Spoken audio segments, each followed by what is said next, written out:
Okay, so I'm going to continue with why the three things that I find that are essential, and there could be more than three things. It doesn't have to be three things. It could be less even, but three things that I find that make something actually function, makes it work. One thing is it's sensible? Is it logical? If you have something that just from the get go just does not make any sense, like basically everything the Democrats are doing, you just can't move forward on something like that. You can see in the future it's not going to work, right?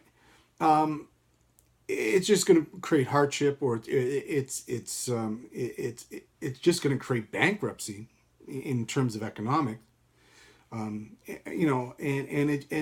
just laying it out, you can tell that it just doesn't work. Number two is it ethical?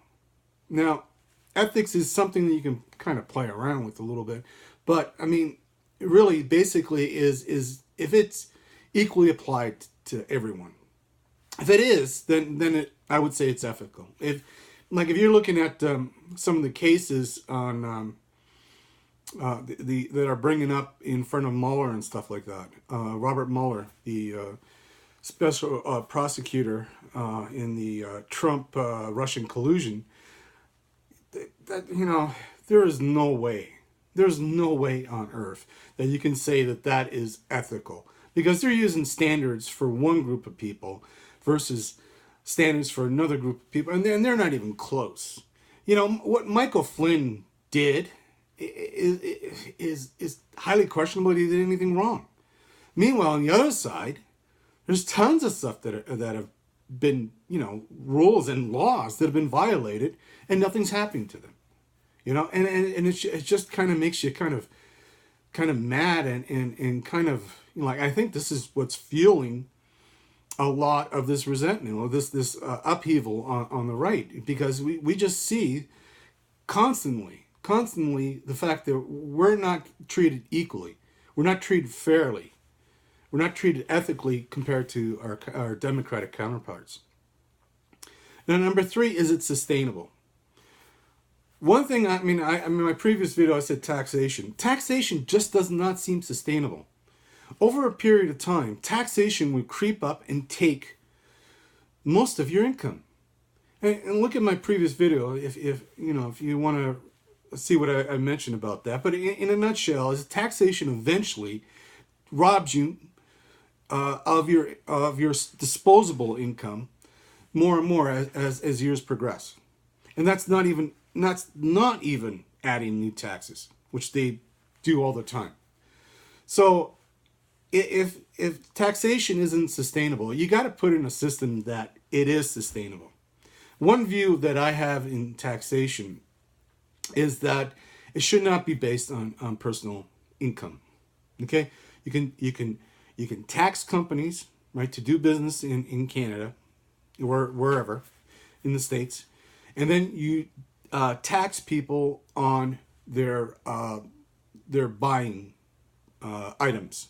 Okay, so basically get rid of the personal income tax, because I don't even think that, that's counterproductive. First of all, if you're taking from people the ability for them to buy goods, then you're actually just narrowing the economic base that you have.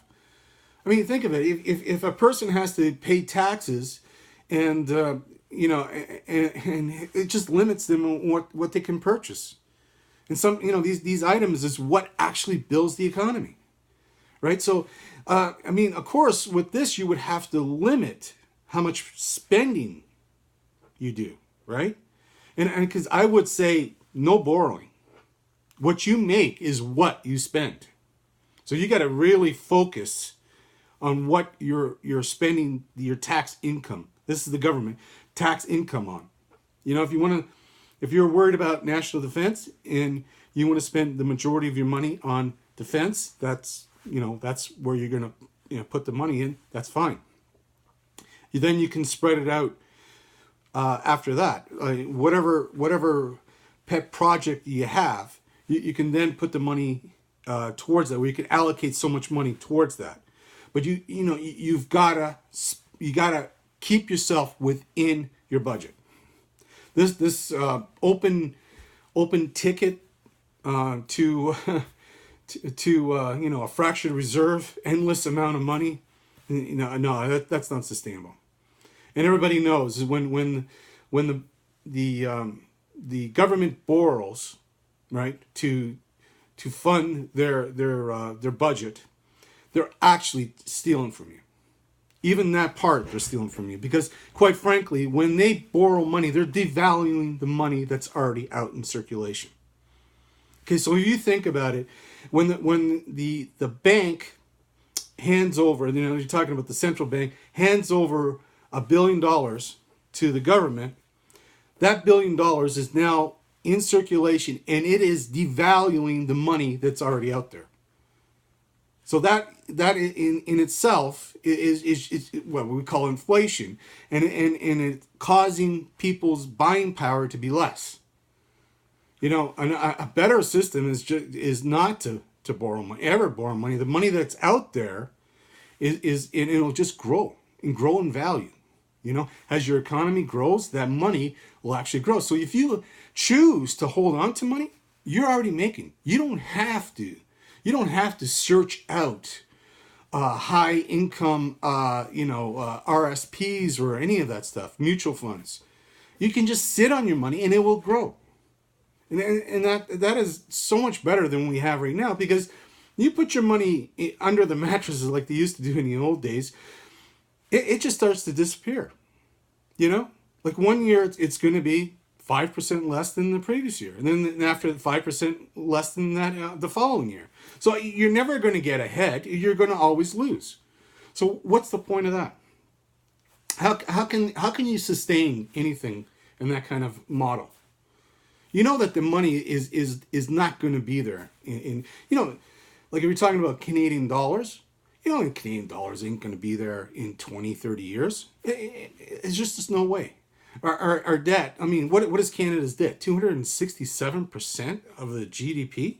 That's total debt, personal debt, government debt, everything. That's amazing. How are we going to pay that off? There's no way. So of course the dollar's going to have, something's going to have to happen.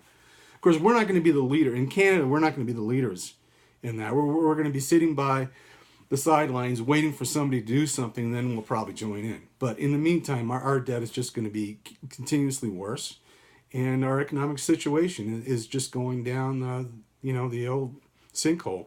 It's not doing very well.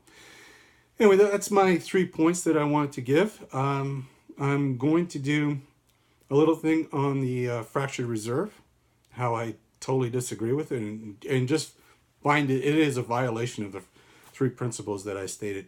Anyway, thanks for watching, and catch you next time.